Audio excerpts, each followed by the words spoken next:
That was funny because to celebrate Blind Spot, I was put in this room while you were showing images. Yes. And so I didn't get to see them. But I've seen them in the book, which is really beautiful. Congratulations. Thank you.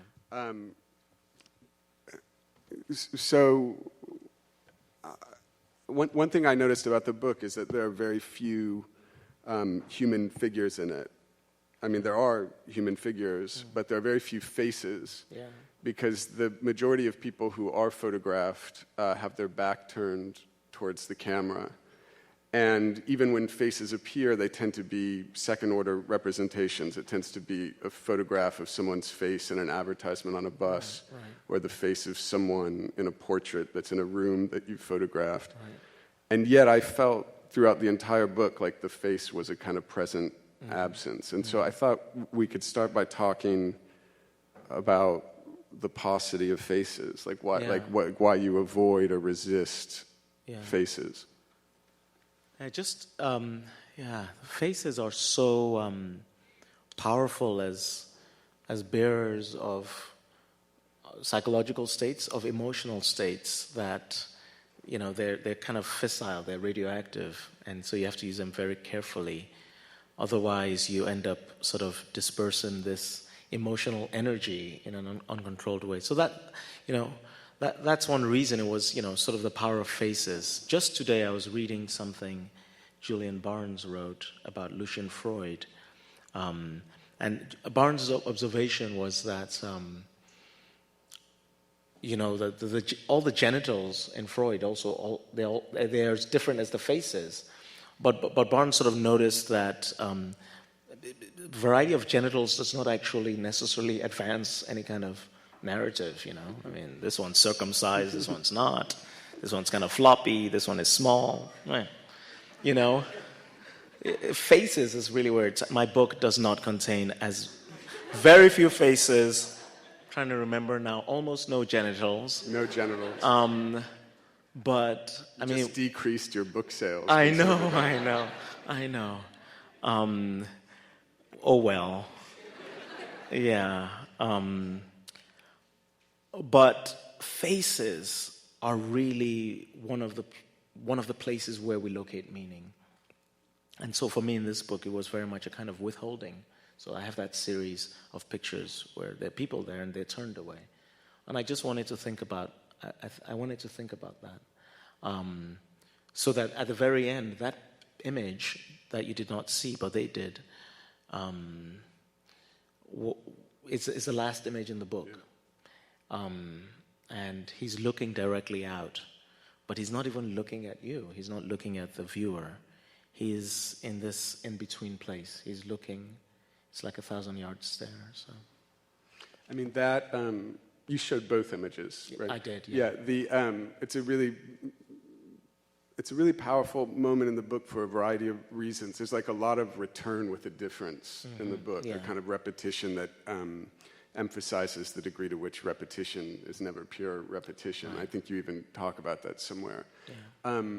But those images in particular, you see the image first and you don't see the face. Then you see it again and you see the gaze of the boy beside the Congo. And it has this effect, or at least for me when reading, of like you're watching the boy open his eyes. Right. Which recalls, probably for both of us, this great Chris Marker movie, La Jetée, which is composed entirely of stills except for one brief shot of a woman opening her eyes.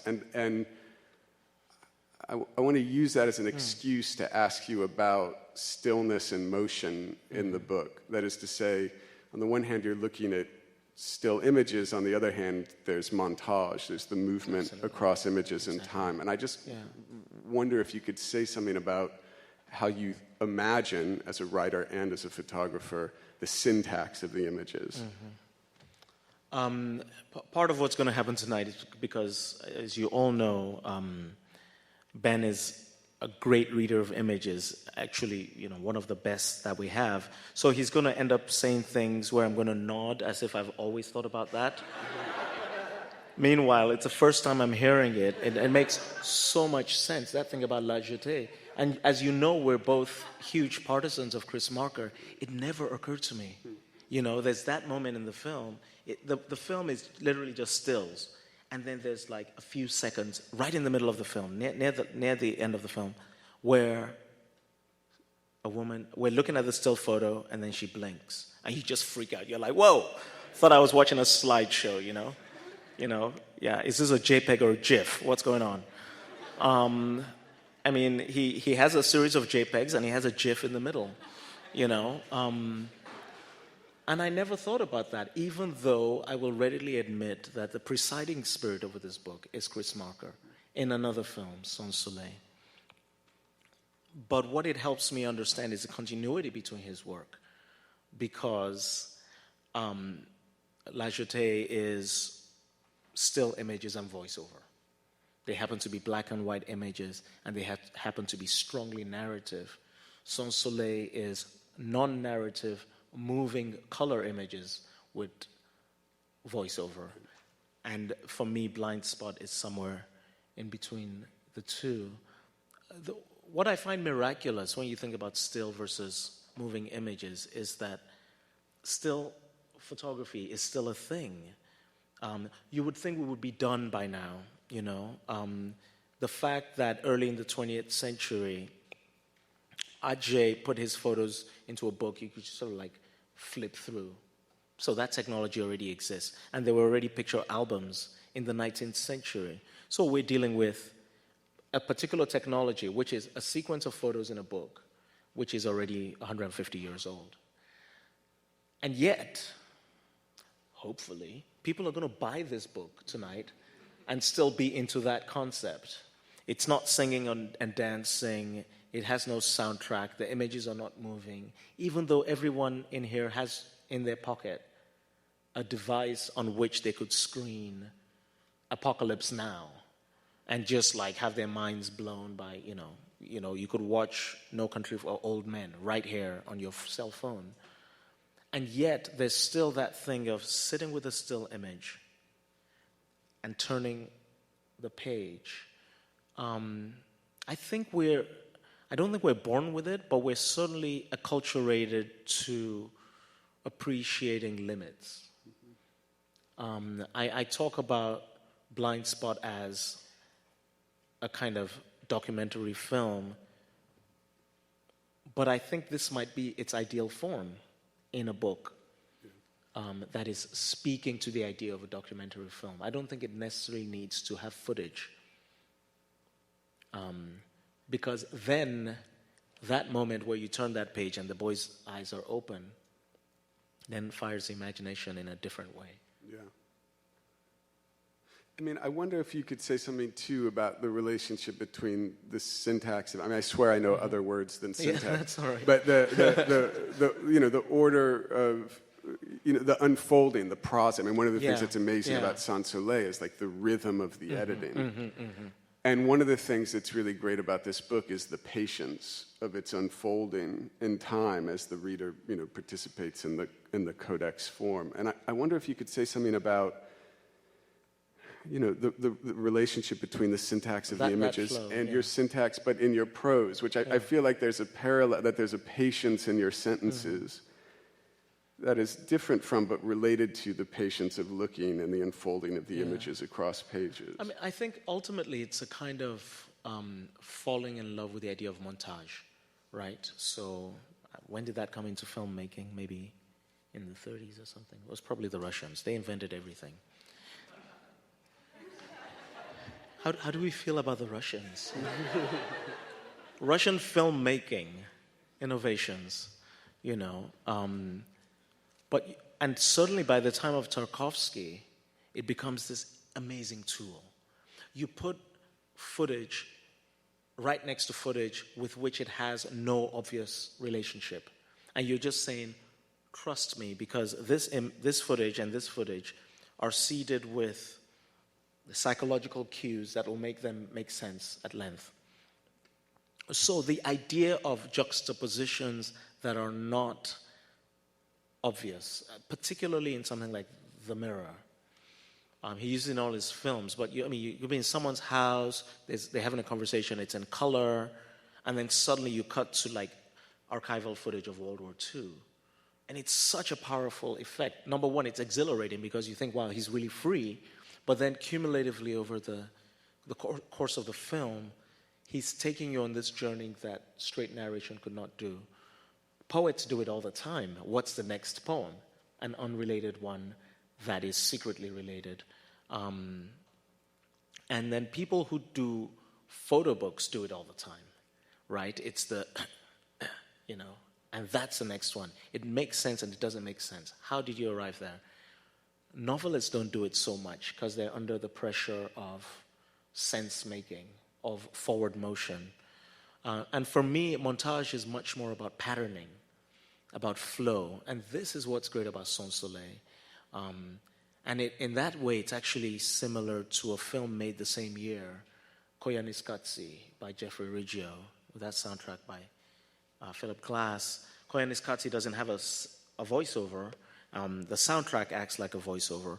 But it is another film that is less about narrative and more about interconnection as an organizing principle, more about flow and stuttering and things coming to a stop and controlling the speed, so that when I have 4 pictures in a row of people turned away from you, even though they're done on like 3 different continents, there's a flow there.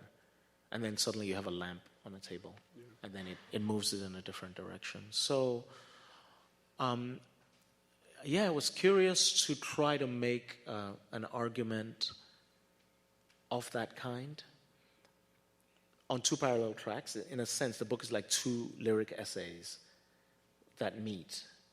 The lyric essay of the fragments, which all elusively come together, and then of the photos. And I tell you, I think my publisher's here. It's amazing that Random House agreed to publish this, because I don't know what they're thinking, but because I really wanted this book to be done in a spirit of freedom.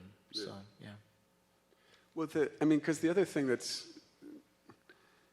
you talked about the forward motion of a novel. I mean, this book, it's somewhere in the book, well, and actually at multiple points in the book, you raise the question of the relation between this work and the other writing you've done in other genres. I mean, I think at one point you say something about the book, both being readable as a discrete work and also as the fourth entry in a quartet. In a quartet. Yeah. So, what about the syntactic relationship between your books? Yes. Yes. Yes. The blind spot or the significant gap between the genres, which now, it was already there for sure, but now with this work feels more active than ever in the different work that you've done. Yeah,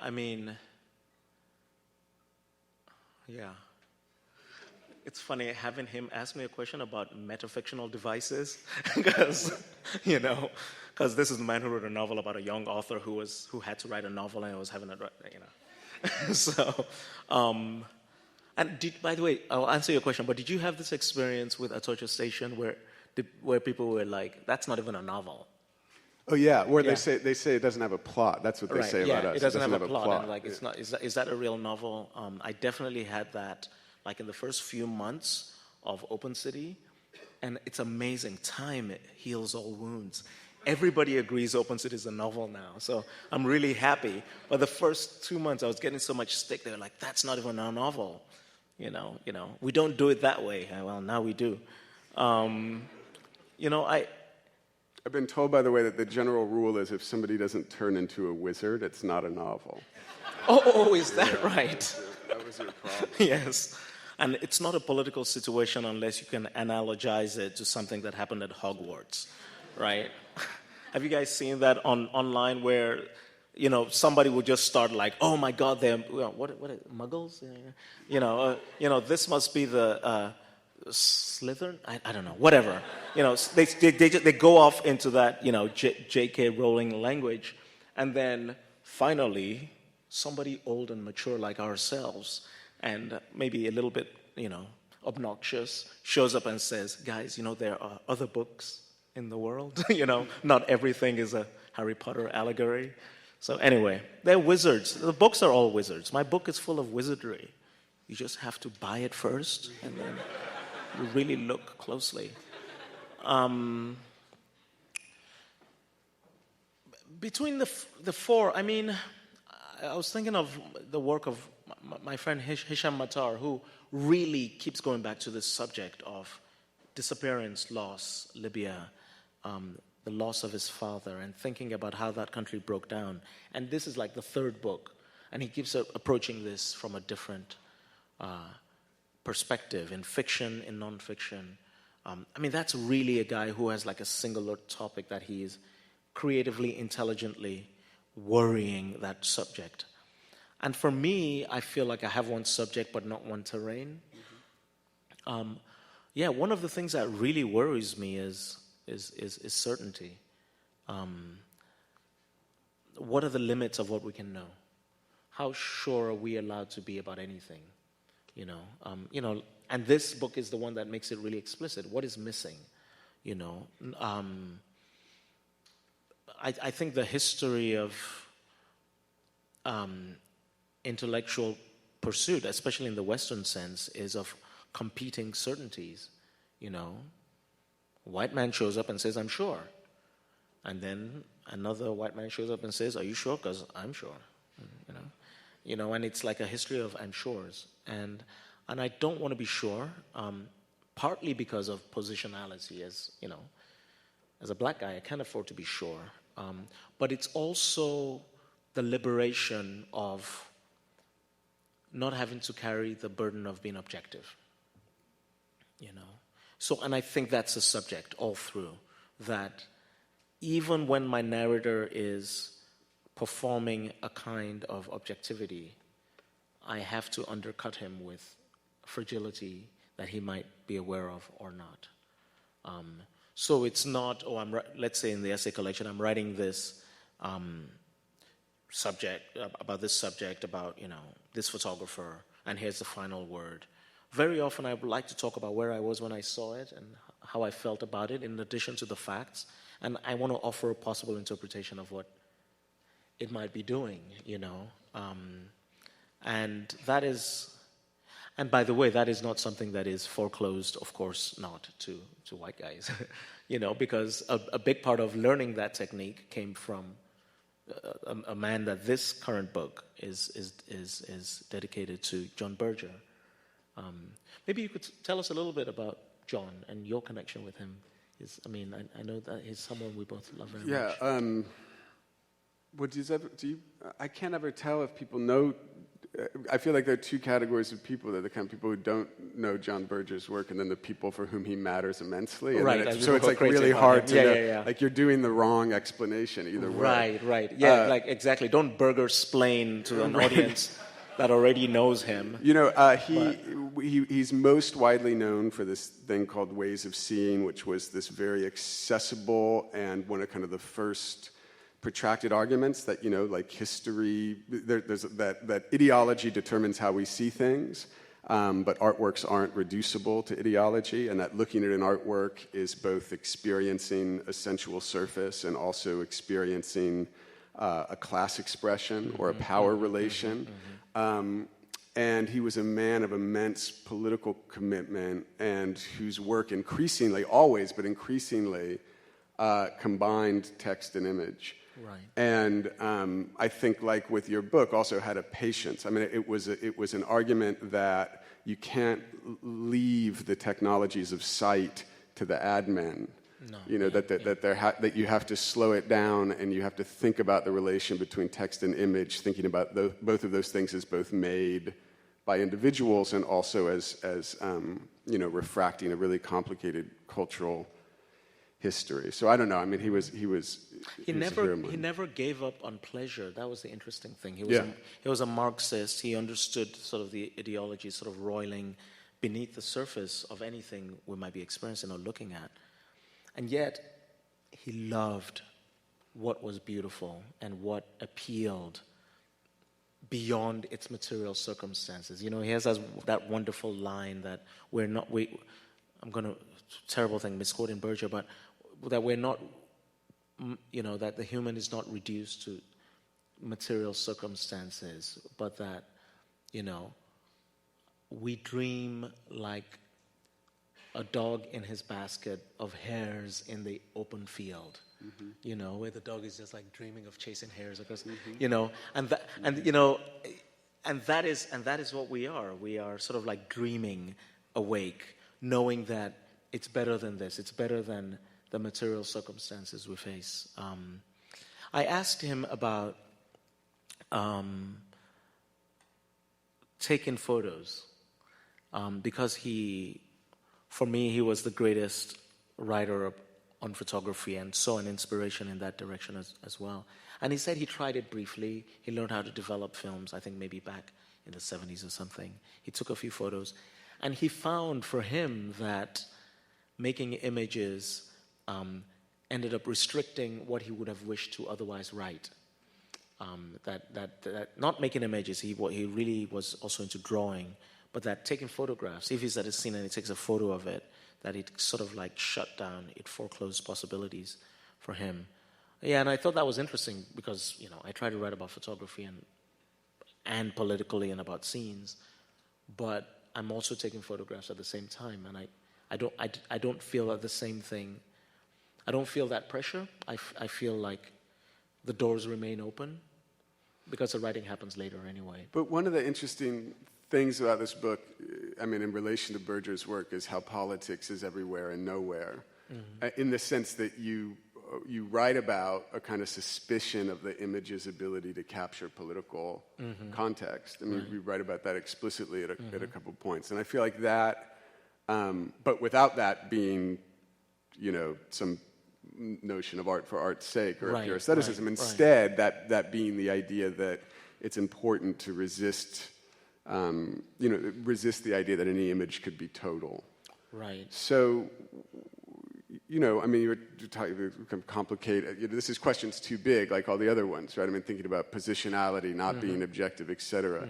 I mean, I just want to invite you to throw language at what it means,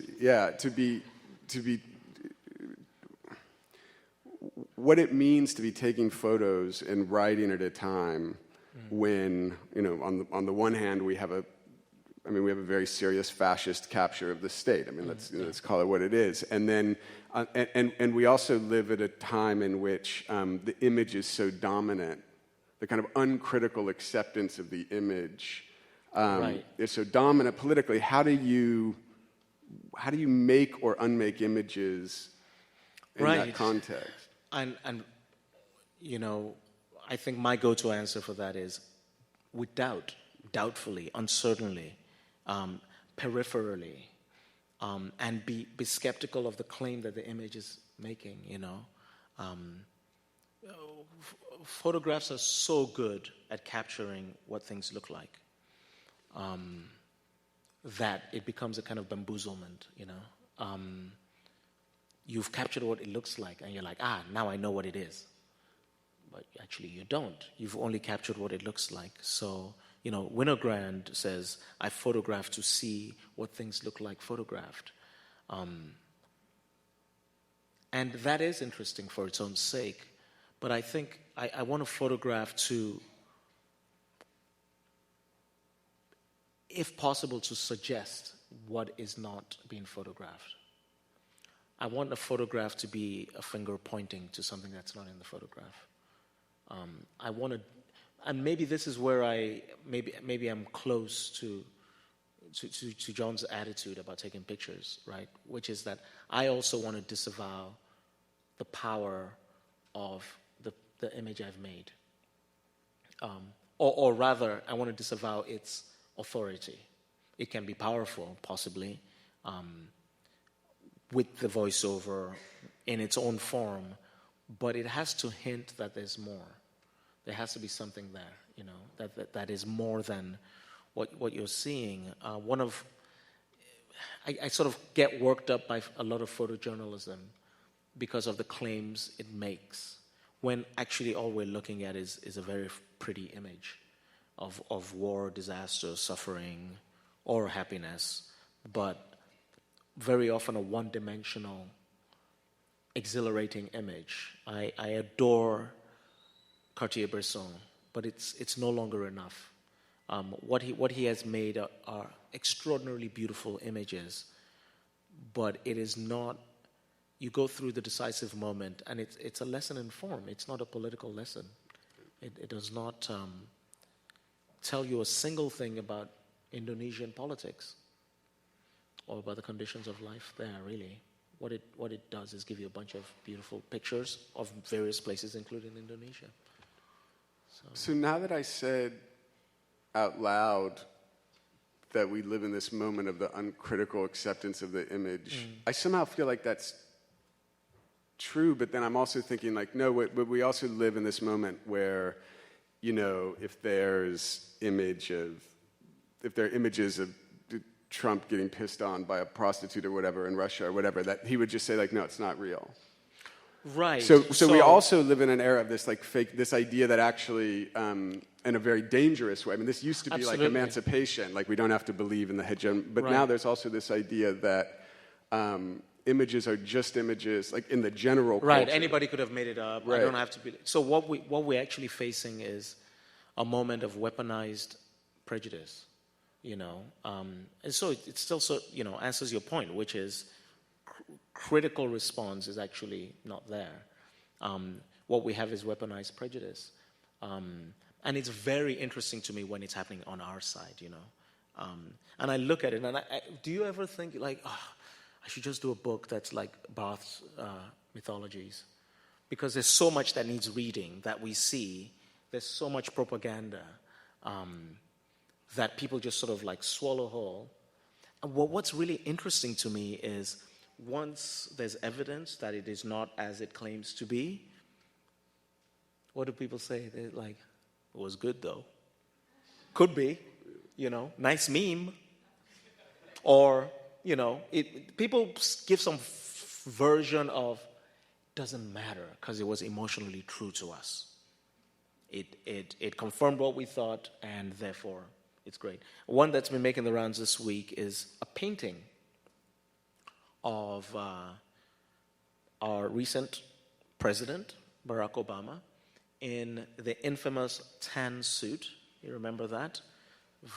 One of the greatest scandals of his administration. And there's a painting of him in that tan suit, looking fly the way he looks fly. And the caption was, "This is his official painting in the White House." And people were like, yeah, grade A trolling, this is amazing. And then we had that narrative about this was the only scandal of his presidency. Oh, I really miss him. And I mean, it would have been rude to mention the drones.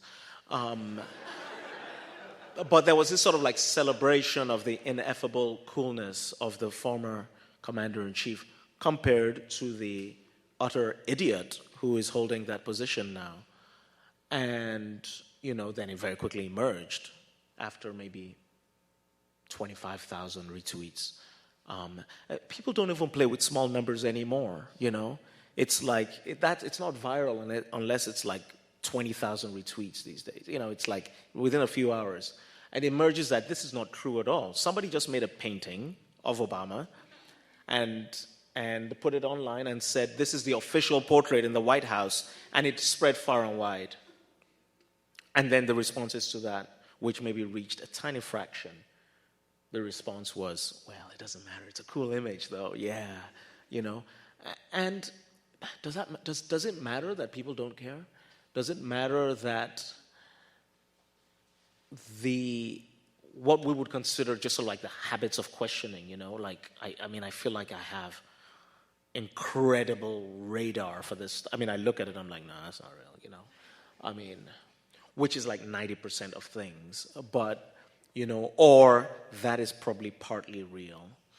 Does it matter that people don't care and they look at something and lots of people think it's real, and when they find out it's not real, they say, well, at least it's funny. Does that matter? Are you asking me? Yeah, I'm asking you. Is it a disaster, or am I being uptight? Should I let people have their fun? Well, I do think that one of the interesting things about this moment is that all these things, I think we're like the same age, right? More or less. Like all these things that... I am 2 years your senior, young man. I can tell by your poise under this punishing heat. It's hot. I think that one. Thanks. Thank you. How did you do that? Yeah. I'm telling you, white privilege is amazing. It's incredible. Wow. True. Thank you. You're welcome. You just had to ask. Oh, I know. All this stuff about the constructedness of the image, like that was all emancipatory at first, right? That was the way we were supposed to like denaturalize, like it was all critique. Yeah. And one of the things that the right, which is a real right-wing movement, it's a real right-wing movement, it's a real 1930s style right-wing movement, is doing is like using all those academic pieties for their own purposes. Absolutely. Like it turns out, they like identity politics for the white, what the fragility, and also this idea of fake news is just a kind of bad inverted form of a critique of the natural. Absolutely. Yeah. So it's mythologies taken to the nth degree where everything is a myth. It's all quicksand. Yeah. So I think what maybe the lesson. I mean, maybe this is my own naivete, but I think it's easy. It was easy for us to think that those critical postures towards the real were somehow inherently the domain of the left for a little. I mean, for a little while in the 90s, it was easy to think that, and now it was all Stanley Fish. Yeah. Well, look what happened to Stanley. And now it's Milo. Yeah. Yeah. But I some time ago I received a signal that we were supposed to open it up to the audience. No, that's not possible, is it? I think so. We've been talking for a while. But really? Wow. So but I want to ask like one, because I haven't got to my questions I know. that I brought. But the one but I did want to ask one biographical question because I haven't asked any of those, and then we can hear from the audience, which is just that I don't know if people know this yet, but part of the genesis of this book was I think tears in your retina. Yeah. That you had an ocular condition that did render you, that messed up your vision, and you had to relearn to see to a certain degree. So my first and last question for you is just kind of about that. If you could talk about how that experience produced this book. Yeah, I mean, in a kind of regretfully cliche way, you sort of undergo some traumatic experience and then work comes out of that, I had a stroke, here's my stroke memoir. I got divorced, here's my divorce memoir. I got diagnosed with cancer. But I went blind for a couple of days, and I didn't say, I'm going to write about my, 2 days of blindness. What's a big deal? But it started affecting the way I took pictures. And really, I mean, before then, I really was taking pictures that were aspiring to this very complex photojournalistic style, very decisive moment, limbs and bodies and the street, and going out there and trying to be a tough Magnum guy, that is what every young male photographer sort of dreams of. And after, I just noticed this shift in my photography towards, it wasn't deadpan because that assumes a certain stance of irony. It was actually a sense of the holiness of vision, that the quiet corner of a room or light passing across stone was deserving of my attention. It didn't mean that everything I pointed my camera at instantly became a worthwhile photo. What it meant was that I had to learn what within that quiet style worked as a photo, which was much harder to learn. Playing tennis without a net. How do you do, free verse that's good poetry if you don't have the crutches? How do you write a novel that works if you don't have plot? How do you make a photograph that works if you don't have incident? So I think that problem ended up intensifying my pre-existing tendency towards epiphany, to really enjoying being in the world and embracing it, not looking away from the bitterness, but embracing it. So anyway, I wrote an essay about that. It was published in Granta, and it was the last essay in Known and Strange Things, my last book. And that essay is a sort of pivot point because just before I had this eye problem, Open City had been published. And there's a passage in Open City that's an excursus about the blind spot, about what you're missing. The narrator talks about in medical school, the day they learned about the blind spot and all of this. So it was kind of a prophecy. I freaked myself out, and my eyeball exploded. I went blind. But so that was reaching back, and then reaching forward, I realized that the title of this final essay of that book needed to be the title of the next book. Name your fears in order to confront them, and then they're there. So, questions for Teju? Anybody? Thank you. No problem. So you were mentioning this a little bit. I find it so beautiful how you capture just ordinary moments, and like you're saying, not necessarily an incident. And I'm wondering, how aware are you at the moment of the photograph of the potential meaning or context that you might find within it? Like what catches your eye, and do you analyze it after, or do you analyze it when you take the picture? Yeah, thank you. I have a kind of range of subjects that I tend to go for, at least when I was constructing this book. Yeah, very quiet scenes, A lot of it is shot in daylight. I love concrete. I love ladders. I love veils and cloth. And certain curious juxtapositions where there's a surreal object. Ordinary objects that are acting as if they have an active spirit in them. A gesture that almost looks human, or it's charged in some way. So much so that if I'm with a friend who knows what I tend to like, my friend might say, "Oh, that's a good photo." And I don't always say, but I think to myself, a little bit obnoxiously, I have to admit, how do you know it's a good photo?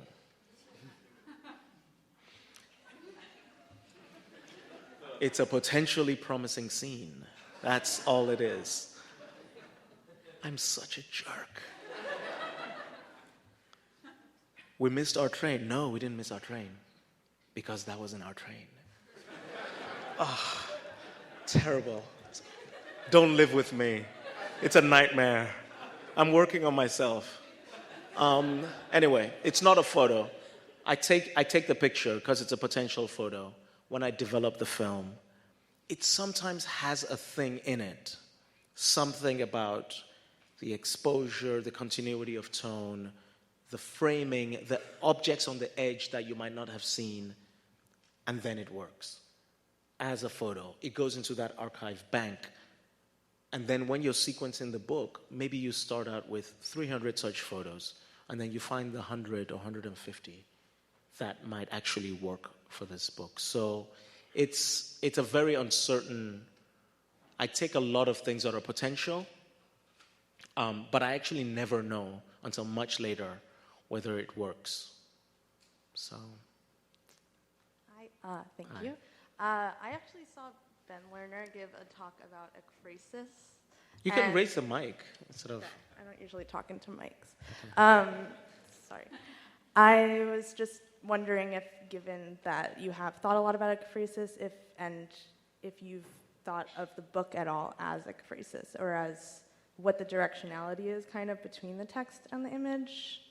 And in that sense, second part is just sort of critically looking at images, I think, has something to do with literacy of looking at images, and for people who read, to have images be such a huge part of the book, I'm not sure whether they're always used to looking at photos and thinking critically about them. Yeah. So how did you manage that in pairing the writing with it? Thank you. Ekphrasis? Well, I mean, I think it's a great question, and I might just add to it that in this book, a lot of the time when you're writing about photographs, you're also creating relays with other media. You talk about painting. Absolutely. You sometimes photograph paintings. Music. So, ekphrasis is just a kind of verbal representation of an artwork in another medium. Okay. But yeah, how do you think about it? First of all, is ekphrasis the American way of saying it? I say the ancient Greek way, because... How is? Do you say ekphrasis or ekphrasis? I hear both. I don't know. All right. Okay. I say it the way Jesus said it. Ekphrasis. It's one of the gestures available to me in the book, which is, so ekphrastic practice is simply to use text to actually try to mimic exactly what's happening in an image. Like you just describe it in like painful detail so that, and I ask my students, art history students, come to the front of the class, there's this image up here, let's say Rubens, whatever, or Wangeshi Mutu, and I say, pretend I'm blind, describe this to me. So it's one of the doorways into formal analysis. Just describe in detail everything you're seeing. Start real dumb. It's rectangular with a vertical orientation, and it's monochromatic. Oh, okay, I already have a picture. And then we start building it from there. It's one of the things I do in the book. I use memoir, I do some philosophy, But there's certain pictures where I actually just describe in detail exactly what's in the picture, because as an art historian, I believe in description. I believe it is a kind of, I think it can be an antechamber to an ethics, actually. If you describe what's happening, you're allowing it to breathe in a way where something else could happen. It's a space maker. And I just remember the second question, but it was about the audience for this. Yeah, it's curious to me because I'm a photography critic. I'm aware of the history of photography. So for me, these images are definitely in conversation with the recent history of photography. And it's interesting reading reviews that are clearly made by literary people who are like, "Ooh, that's fascinating, the way he just, does pictures of buildings where nothing is happening." I'm like, yeah, we have a word for it, And meanwhile, photography people sort of look at the book and then they do the opposite thing, which is potentially annoying. They just sort of reel off all the potential influences. But I just, you can dream, but you want it to be its own thing. In a way, I'm more grateful for the literary reading because they come into it with fresh eyes. They're like, "Whoa, these pictures are weird," And meanwhile, photography people are like, "Oh, these pictures were already done in 1979," So thank you, literature people. That's right, I invented this style. I'm the first guy to shoot in color. So, yeah. How are we doing on time? Maybe one or two more, I would think, yeah. Hi. Hello. An Italian actor, filmmaker once said that, so there's this frame that captures images, but things outside of that frame is often as important, if not more important than what's captured. In your photographs, I noticed that you often capture things that are not conventionally focused or captures attention. And can you talk about what's in your frame and outside of your frame? Outside and the frame. How does your prose mean to capture part of that? Yeah. Thank you. Thank you. I'll answer that briefly. What's outside the frame is important. I mean, I should start by saying I love photography. I love a good photograph. I love a good photograph scanned beautifully, printed large, put in a frame, hung on the wall. And I aspire for my photographs actually to be that. So what's in the frame, even if it's not much, I want it to be a good picture. What's outside the frame, has a different semantics to it. So that when you first glance at the picture, I want the first feeling to be like, okay, this is interesting in a certain limited way. If you know how to look at images, you might see more what's interesting in it and read more. But once you start reading the text, to immediately start complicating what you're looking at, which usually talks about both what's inside the frame and what's outside it. So I think that the pictures are not meant to be standalone pictures. They are text and image. If you come to the exhibition opening tomorrow at the Stephen Casher Gallery, you'll see that even on the wall, I have the image and the text are twinned. Because it's that spark between the two, that wrong footing or that confirmation that I'm trying to go for. That's what I do. Okay, the last man. Last man. Okay. First off, I want to say, in addition to your written work, your Spotify playlist, Excellent Ingredients, is really great. Everybody should check that out. Praise hands emoji. Thank you. Thank you. I hope you find the time to keep doing that. So my question is kind of in response to reading Known and Strange Things and reading passages about just tons of different writers who I've never heard of and feeling like, wow, I'm reading a very omnivorous reader on the page. And so I just wanted you to talk about kind of how do your reading habits come about? How do you find new work? Do you read deeply in one person? What your passage from book to book as a reader?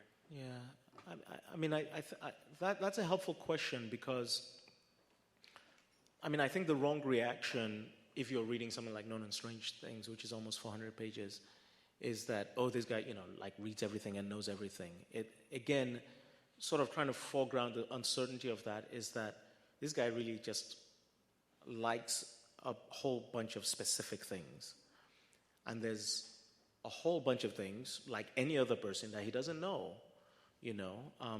So for me, it's about living the courage of my convictions, having the courage of my convictions, really loving what I love, doing a deep dive into it, and then being joyous and embracing of that, and being an advocate for that and saying, you got to check this out. I would really never want to claim any kind of universality. I'm always leaving out huge chunks of stuff. I haven't read War and Peace, and it doesn't really bother me. I'll get to it. But that's fine. I think intellectual labor can be very sort of like anxiety-making, like, how can we consider you intellectual if you haven't read Proust, Because intellectuals are always rereading Proust, right? And I'm like, my ass has not even read it once. But that's okay, because I've read other things. And I also watch movies, and I do Spotify playlists, and I watch football, and, your life has to be a hodgepodge of what you care about. And to add to that, I'll also say that because we're totally immersed in culture, everybody in this room is just as able as I am to be densely elusive about their experience of things. It'll just be a different set of things. There's the stuff you care about that you really stand for, I stand for Rihanna. You might stand for someone else. Or also for Rihanna, and then we can vibe about that. But it's okay to understand that everything you care about is enough to make a world.